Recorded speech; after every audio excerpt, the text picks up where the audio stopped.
She was abandoned by her husband on her wedding day, and I was standing right beside her as every eye turned our way. The music kept playing, but I knew that moment would change both our lives forever. My name's Daniel Reed. I'm in my early 30s, living on the edge of Missoula, Montana, in a small wooden house that's seen better days, but suits me just fine. I work as a freelance handyman, fixing pipes, patching roofs, whatever odd jobs come my way. It's not glamorous, but it pays the bills and keeps me out of an office. The neighborhood is quiet, the kind where you can hear the wind whispering through the old maple trees at night, and the houses are spaced out with modest yards separated by weathered white fences. People here mind their own business mostly, waving hello if they pass you on the street but not prying too deep. I've been here a couple of years now, ever since I moved out from the city after a rough patch. Lost a steady job in construction, went through a breakup that left me questioning a lot. Nothing dramatic, just life wearing you down until you need a fresh start. Missoula seemed like the place for that. Peaceful, with mountains in the distance and enough work to keep busy without the chaos. I don't have much of a social life. Fix things during the day, maybe grab a beer at the local bar on weekends and call it good.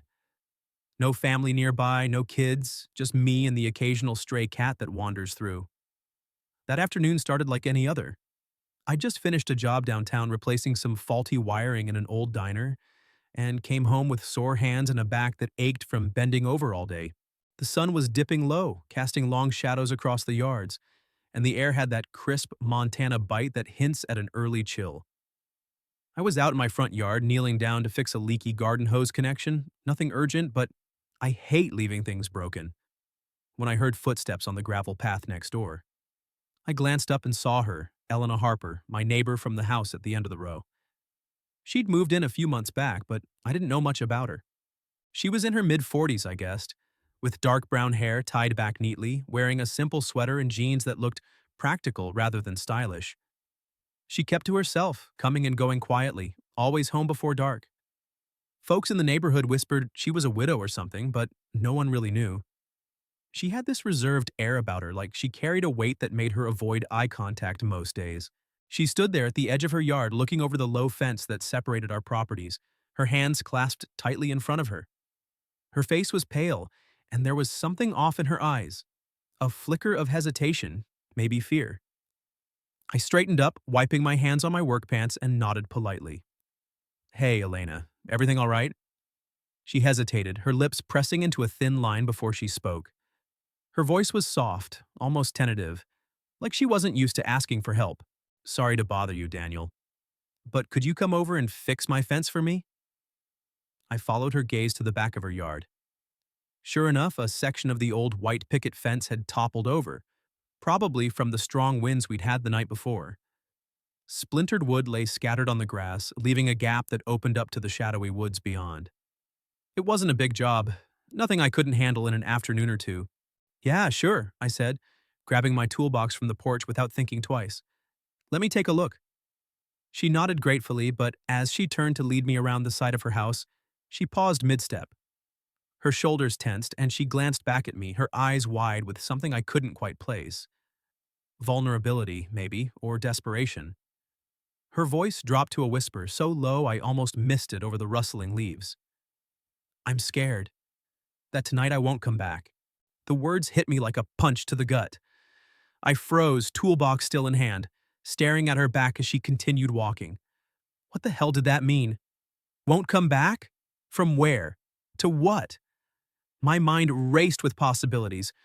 Was she talking about leaving town? Some kind of threat? Or something darker, like she didn't trust herself alone at night? The air felt heavier suddenly, the quiet neighborhood amplifying the unease in her tone. I didn't know her well enough to pry, but that sentence hung there, unfinished and ominous, like a storm cloud rolling in. I shook it off, or tried to, and followed her to the backyard. The fence was worse up close, boards cracked clean through, nails rusted and bent. The gap exposed the dense line of trees that bordered the properties, their branches swaying in the breeze like fingers reaching out. Elena stood a few feet away, arms crossed tightly over her chest, watching me inspect the damage. Looks like the wind did a number on it, I said, trying to keep things light. I'll need some new wood, but I can brace it up for now. She nodded, but her eyes kept darting to the shadows beyond the fence. Thank you, I don't like it being open like this. There was that fear again, subtle but undeniable. Not the kind from worrying about burglars or animals, something deeper, more personal. I knelt down and started working, hammering temporary supports into place as the light faded. All the while, her words echoed in my head. I'm scared that tonight I won't come back. It wasn't just a slip, it felt like a confession, raw and unintended. As I worked, I stole glances at her. She paced slowly on her porch, her hands fidgeting with the hem of her sweater. The sun dipped lower, painting the sky in oranges and purples, and the temperature dropped fast, typical for Montana evenings. I could feel the chill seeping through my jacket, but I didn't stop. Something about her plea made me want to finish before dark, as if sealing that gap would seal whatever fear was gnawing at her. By the time I had the fence propped up enough to hold through the night, stars were starting to prick the sky. I stood back, wiping sweat from my brow despite the cold. That should do for now. I'll come back tomorrow with better materials. Elena stepped closer, her face illuminated by the faint porch light. Relief washed over her features, but it was mixed with something else. Gratitude, maybe even a spark of trust. Thank you, Daniel, really. I don't know what I would have done. She paused as if debating whether to say more, then added softly, It's just the dark out there. It gets to me sometimes. I nodded, not pushing for details. No problem. I'll be back in the morning. As I gathered my tools and headed for the gate, I couldn't shake the intensity of that moment. Her words had cracked open a door to something hidden, and now I was standing on the threshold, unsure if I should step through. The wind picked up again, howling through the trees, and I glanced back one last time. She was still on the porch, watching me go, her silhouette small against the growing night. That night, lying in bed, I replayed it all. The broken fence, her trembling voice, that unfinished sentence. It wasn't just about repairs anymore. Something had shifted, pulling me into her world without warning. And as sleep finally came, I wondered what not coming back really meant, and why it felt like she'd just handed me a piece of her fear to carry. The next morning, I woke up earlier than usual, the echo of Elena's words still lingering in my mind like a half-remembered dream. I'm scared that tonight I won't come back. It didn't make sense, but it stuck with me, pulling at something I couldn't quite name. I shook it off with a strong cup of coffee and headed out to the hardware store downtown. Missoula's main drag was quiet at that hour, just a few pickup trucks rumbling by and the scent of pine mixing with exhaust. I picked up some sturdy cedar boards, nails, and a can of weatherproof sealant, enough to make that fence solid again. No shortcuts. If I was going to fix it, I'd do it right. By mid-afternoon, after wrapping up a quick plumbing job across town, I loaded the materials into my truck and drove back. Elena's house looked the same as always, neat, unassuming, with curtains drawn against the bright sun. I parked on the street and walked over, toolbox in hand. She must have heard the engine because she stepped out onto the porch as I approached, wearing the same simple sweater from yesterday, her arms crossed like a shield. Morning, I said, nodding. Or afternoon, I guess. Got the stuff to fix it properly. She managed a small smile, though her eyes still held that shadowed look. Thank you, I didn't expect you so soon. No trouble, I replied, heading to the backyard. The temporary braces I'd put up last night had held, but the wind had scattered a few more leaves into the gap, making the woods beyond seem even closer, more encroaching. I set to work, measuring and cutting the new boards with deliberate care. No radio, no distractions, just the rhythmic sound of the saw and hammer, the fresh scent of cut wood filling the air. It was therapeutic in a way, losing myself in the task. Elena didn't go inside right away. She lingered on the porch, watching from a distance. Not hovering, not checking my work, but just there.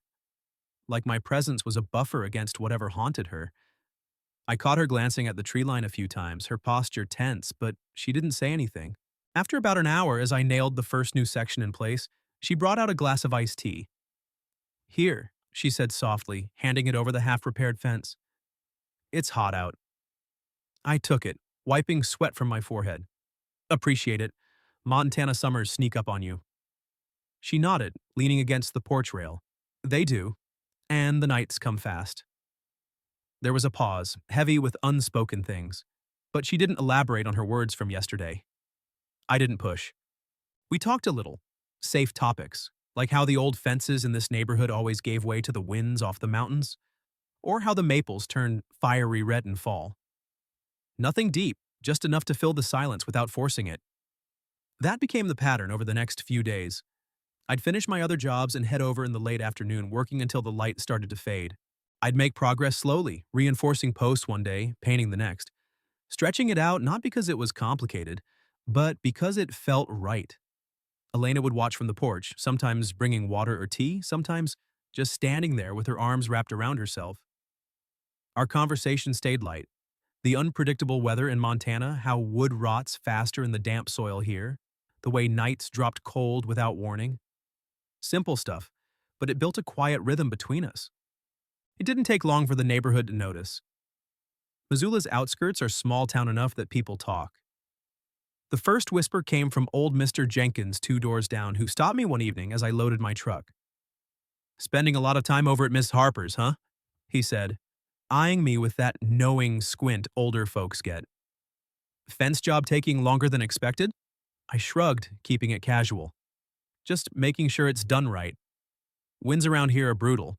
He chuckled, but there was an edge to it. "Well, watch yourself. Folks are starting to chat." He didn't elaborate, but I got the gist. By the end of the week, I overheard more. Snippets at the hardware store, a murmur from the lady at the corner house when I waved hello. "She's got him over there every day." "She's older, must be twice his age." What's a young guy like that doing hanging around a recluse?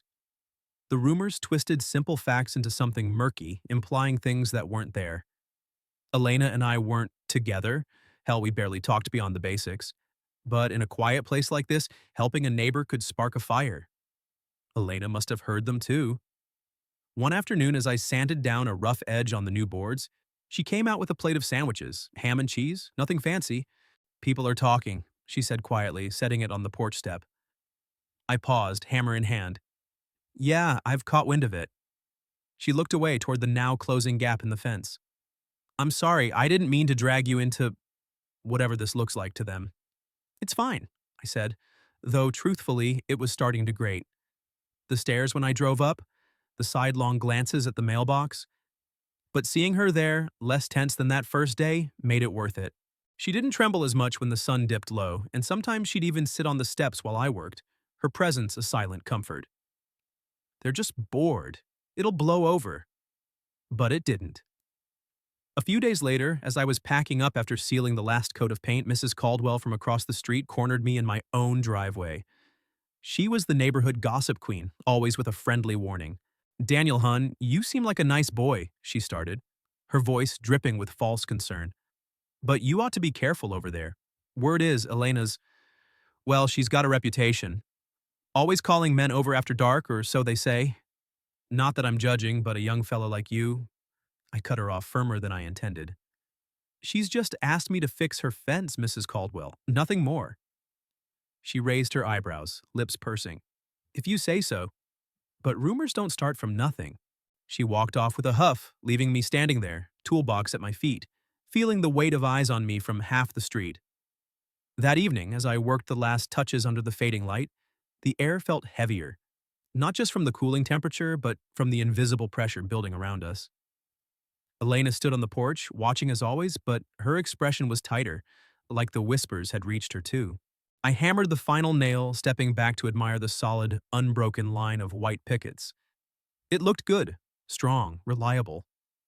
But as the shadows lengthened, I wondered if it was enough to keep out whatever demons haunted her, or if the real gaps were the ones words couldn't fill. The rumors didn't need truth to thrive. They spread like the relentless Montana wind, rustling through the neighborhood and stirring up dust. I felt the strain, the awkwardness of it all, but I kept showing up. Because every time I did, Elena seemed a little less afraid, her shoulders a fraction looser. And strangely, I started looking forward to those afternoons. The quiet work, the sparse words, the unspoken understanding. It was becoming a habit, one I wasn't ready to break. The days blurred into a steady routine after that, but the undercurrent of unease from the rumors never fully faded. I'd show up in the afternoons, hammer away at the fence until dusk threatened, and Elena would be there on the porch, her presence a quiet anchor. The work was nearly done now, the new boards fitted snugly, the paint drying in even coats under the Montana sun. But as the project wrapped up, I found myself dragging it out just a bit longer each day, finding small tweaks to make, like reinforcing an extra post or sanding down invisible rough spots. It wasn't about the fence anymore. It was about the comfort of those shared silences, the way her tension eased when I was around. One evening, the sky turned ominous early. Dark clouds rolled in from the west, heavy with the promise of rain, and the wind picked up, whipping through the maples with a low howl that rattled windows. I'd planned to finish the last section that day, but as I nailed in the final picket, fat drops started splattering the ground. The air grew thick with the scent of wet earth and pine, and thunder rumbled in the distance like a warning. I glanced at the fence. It was solid enough now, but the fresh sealant hadn't fully cured, and a strong gust could test it. I packed my tools quickly, slinging the bag over my shoulder as the rain intensified, turning the yard into a slick mess. Lightning flashed, illuminating the tree line beyond the fence in stark white, and that's when I saw her. Elena was standing on her porch, not inside where it was dry, but out in the open, her arms wrapped tightly around herself. She was staring at the woods, her body rigid, trembling visibly even from where I stood. The wind tugged at her hair and rain pelted her sweater, but she didn't move. It hit me then. This wasn't just about the storm, it was that deep-seated fear she'd hinted at, amplified by the chaos outside. Elena, I called over the downpour, jogging toward her porch. She didn't respond at first, her eyes fixed on the shadows. Up close, her face was pale, lips pressed thin, and her hands clenched so hard her knuckles were white. You okay? Let's get inside. She blinked, finally registering me, and nodded shakily. The wind. It's strong. The fence. It's holding, I assured her, though I wasn't entirely sure. Another gust shook the trees, and she flinched. Without thinking, I guided her toward the door, my hand lightly on her elbow. Come on. We stepped into her kitchen, the warmth of the house a stark contrast to the wild outside. Rain hammered the roof like drums, and thunder boomed closer now, shaking the windows. Elena flicked on the light, a soft yellow glow from an old fixture, and sank into a chair at the wooden table, her hands trembling as she clasped them together. I hesitated in the doorway, water dripping from my jacket onto the linoleum floor. I should head out before it gets worse, I said, but even as the words left my mouth, I knew I didn't want to leave her like this. She looked up, her eyes wide and vulnerable, the reserved mask she'd worn cracking under the storm's pressure. Could you stay a little? Just until it passes? Her voice was barely above a whisper, laced with that same fear from the first day. I nodded, pulling off my wet jacket and hanging it by the door. Sure, no problem. I took the seat across from her, the table between us scattered with a few mail envelopes and a half-empty mug of tea. The kitchen was simple. White cabinets, a few potted herbs on the windowsill, the faint smell of chamomile lingering. We sat in silence at first, the storm raging outside, lightning flashing through the curtains. Elena stared at her hands, twisting a ring on her finger. A plain silver band, maybe an old wedding ring or just a habit. After a long minute, she spoke, her voice halting. I wasn't always like this, afraid of the dark, the wind, everything. She paused, swallowing hard, as if gathering the strength to continue. Thunder cracked overhead, and she jumped slightly but pressed on. It started years ago. I was moving into a new place, after my divorce. It was late, and I went out to the backyard to check something. The gate latched behind me, and the power went out. No lights, no phone. I'd left it inside. I yelled, but no one heard. The wind was howling, just like tonight, and the darkness. It swallowed everything. I leaned forward, listening without interrupting. Her words painted a vivid picture, and I could feel the chill of that memory seeping into the room.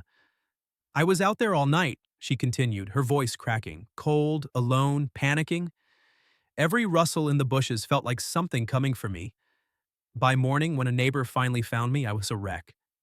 Ever since, nights like this bring it back. The openness, the shadows. Ugh, I can't shake it. Tears welled in her eyes, and she wiped them away quickly, as if ashamed. I'm sorry. You didn't sign up for this when you agreed to fix a fence. I shook my head. Don't apologize. That's rough. Anyone would be shaken by that. I thought about my own rough patches, the nights after my breakup when I'd stare at the ceiling, feeling unmoored. I've had my share of bad nights, too. Lost my job a while back. Felt like the ground was gone under me. Not the same, but I get it, the fear sticks. She looked at me then, really looked, her eyes searching mine. You do? Yeah. I didn't elaborate, didn't want to make it about me, but it felt right to share a piece, to let her know she wasn't alone in carrying scars. Outside, the rain eased a fraction, but the wind still whistled through the eaves. The fence will be done solid before another storm hits, I promise. No more gaps. For the first time since I'd met her, Elena let the tears fall freely, her shoulders shaking with quiet sobs. She didn't hide it, didn't apologize again. I sat there, not knowing what else to say, but feeling the weight of her trust settle between us. After a while, she wiped her face and managed a small, watery smile. Thank you. For staying. For listening. The storm raged on, but in that kitchen something shifted. The distance between us narrowed, not dramatically, but enough that when the rain finally tapered off hours later and I stood to leave, it felt different. We were no longer just neighbors. We were two people who'd glimpsed each other's vulnerabilities. As I stepped out into the dripping night, the fence standing firm against the wind, I realized I didn't want this to end with the repairs. Not yet. The storm from that night passed, but the emotional one it stirred lingered between us. The fence was finished now, solid, white, and unyielding against the wind. I'd spent the last afternoon applying a final coat of sealant, stepping back to admire how it sealed the gap to the woods beyond. Elena had watched from the porch as usual, but this time, she invited me in for coffee afterward. We sat in her kitchen again, the air still carrying the faint scent of rain-soaked earth from outside. Our conversation flowed a bit easier, touching on small things. Her love for herbal teas, my habit of hiking the nearby trails on weekends. It felt natural, like we'd crossed some invisible threshold. But the neighborhood's whispers didn't let up. If anything, they grew louder once the fence was done and I still found reasons to stop by, dropping off extra wood scraps one day, checking if the posts had settled the next. The stairs became more pointed. Mrs. Caldwell glaring from her window, Mr. Jenkins muttering to his wife as I walked past. I ignored it mostly, figuring it'd die down. Elena did too, though I could see the strain in her eyes, the way she'd glance nervously at the street when we talked on her porch. Then, one crisp evening a week later, it all exploded.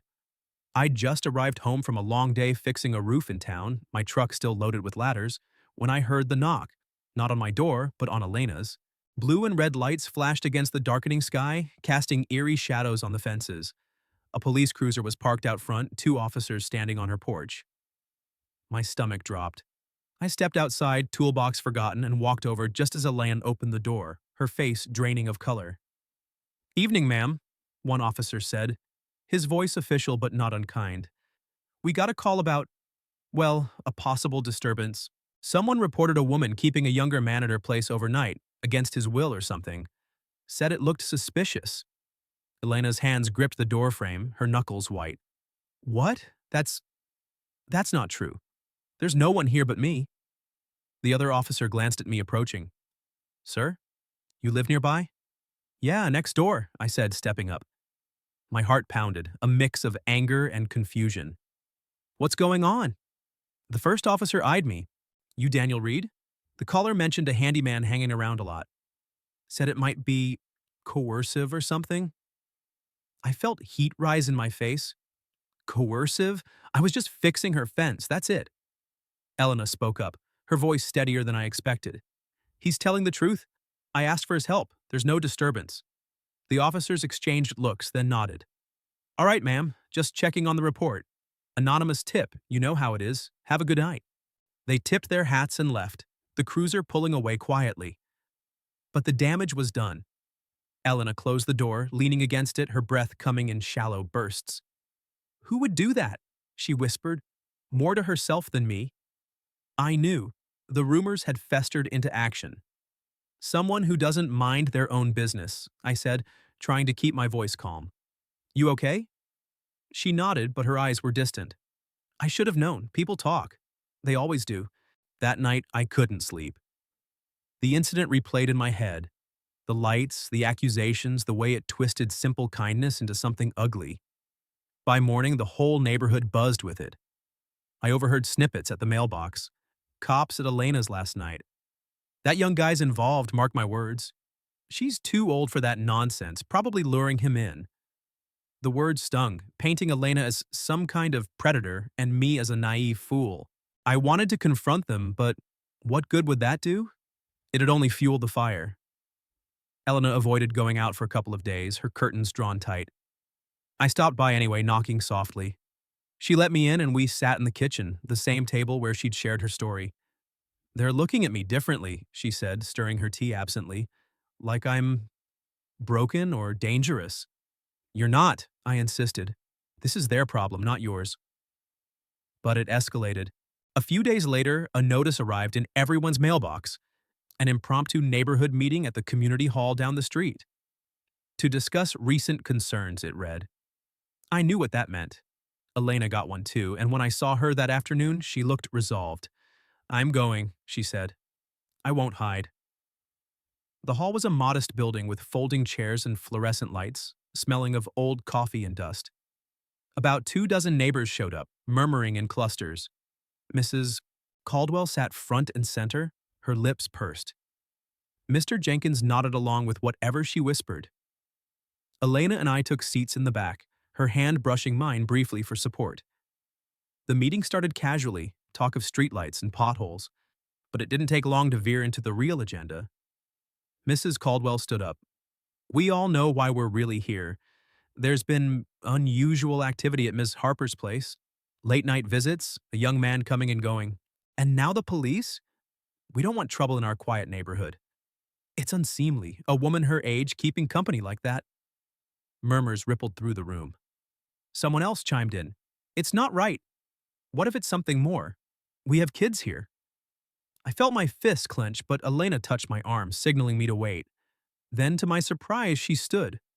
Her voice was steady, though I could see the effort it took. "I hear what you're saying, but let me set it straight. Daniel fixed my fence because it broke in the wind, that's all. And if he's been around more, it's because I've been afraid. Of the dark, the openness. A bad experience years ago left me with that fear. He's just been kind enough to listen, to stay sometimes until I feel safe." The room fell silent. Eyes shifted uncomfortably. Mrs. Caldwell opened her mouth, but Elena continued. "If that's unseemly, then I'm sorry you see it that way. But I won't apologize for needing help." I couldn't stay quiet anymore. I stood beside her. And if helping someone who's scared is a crime here, then yeah, I'm guilty. But last I checked, being a good neighbor isn't something to whisper about. The murmurs died down. No one had a comeback. Mr. Jenkins cleared his throat. "Well, maybe we jump to conclusions." The meeting wrapped up awkwardly after that, people filing out without meeting our eyes. As we walked home under the streetlights, Elena let out a long breath. "Thank you for standing with me." "Anytime," I said. The confrontation had been ugly, but it cleared the air, or at least forced the shadows back a bit. For the first time, I felt like we'd faced the real storm together. With the neighborhood meeting behind us, the whispers died down like a fire starved of oxygen. People went back to their routines, mowing lawns, walking dogs, waving hello without the sidelong glances. Mrs. Caldwell avoided eye contact when we crossed paths, and Mr. Jenkins just nodded politely now, as if the whole thing had been a minor misunderstanding. The police visit became old news, fading into the background hum of small-town life. Elena and I didn't talk about it much. We didn't need to. We'd stood together, and that was enough to shift something permanent. The fence was truly finished a few days later. I added the last latch, tested it against a strong pull, and stepped back to survey the work. It stood straight and sturdy, a clean, white barrier sealing off the shadowy woods. No more gaps, no more vulnerability to the wind. Elena came out to inspect it, running her hand along the smooth boards. "It's perfect," she said, her voice carrying a note of finality mixed with relief. "Thank you, Daniel. For everything." I wiped my hands on my jeans, feeling a strange emptiness now that the job was done. "Glad to help. If it gives way again, you know where to find me." She smiled, a real one that reached her eyes, softer than before. I do. In the weeks that followed, things changed subtly. Elena didn't stand on her porch watching for me every afternoon anymore. There was no need, with the fence holding strong. But I noticed other shifts. Her curtain stayed open longer into the evening, and one night, as I sat on my own porch with a beer, I saw her window cracked open, letting in the cool air. No more barricading herself against the dark. She started taking evening walks too, looping around the block as the sun set, her steps more confident, less hurried. I kept my distance at first, not wanting to overstep now that the excuse of repairs was gone, but we'd wave when our paths crossed, me heading out for a job, her checking the mail. Sometimes she'd call over with a casual question. How's the hiking been? Or storm coming, fence ready? It was easy, natural, like we'd built more than just wood and nails. I still lived next door, my life ticking along in its quiet rhythm. Days filled with fixes around town, leaky faucets, creaky doors, and evenings alone with a book or the TV humming in the background. But Elena's presence lingered in my thoughts. I'd catch myself glancing at her house, wondering if she was okay when the wind picked up. One crisp autumn evening, as leaves crunched underfoot and the sky turned a deep indigo, I found myself knocking on her door uninvited. Just checking in, I said when she answered. Fence holding up? She invited me in without hesitation. We ended up in the kitchen again, mugs of hot cider steaming between us. The room felt warmer now, less shadowed. Outside, the wind rustled the maples, but Elena didn't flinch. We talked about nothing much, the changing seasons, a book she'd read, a trail I planned to hike. But as the conversation lulled, she set her mug down and looked at me steadily. You know, she said softly, I think I've figured something out. It's not the fence that's made the difference, not really. I raised an eyebrow. No? She shook her head, a faint smile playing on her lips. It's because, for the first time in years, I don't feel so alone. Having someone listen, someone show up, it's chased the fear away more than any barrier could. Her words hung in the air, simple and profound. I felt a warmth spread through me, not the rush of something new, but the steady glow of connection. I'm glad, I said, meeting her gaze. You've done the same for me. Reminded me life's not just about fixing things alone. We sat there a while longer, the silence comfortable, unbroken by thunder or doubt. No grand declarations, no rush to label what we had. It wasn't fireworks or passion, it was two adults, both carrying scars from life's storms, finding solace in each other's quiet company. Safety in shared understanding, without the need for words to fill every space. As time passed, the neighborhood moved on completely. The rumors became yesterday's gossip, replaced by talk of winter prep or the latest town festival. Elena and I continued our lives side by side, neighbors, friends, and something more undefined. We'd share coffee on slow mornings, walk the block on clear evenings, finding peace in the ordinary. The fence stood as a reminder, not of division, but of how one small act could bridge the gaps we all carry inside. In the end, we didn't conquer the world or rewrite our stories overnight. We just kept showing up for each other, and in that, found a quiet strength neither had known alone. Montana's nights grew colder, but for us, the darkness lost its edge.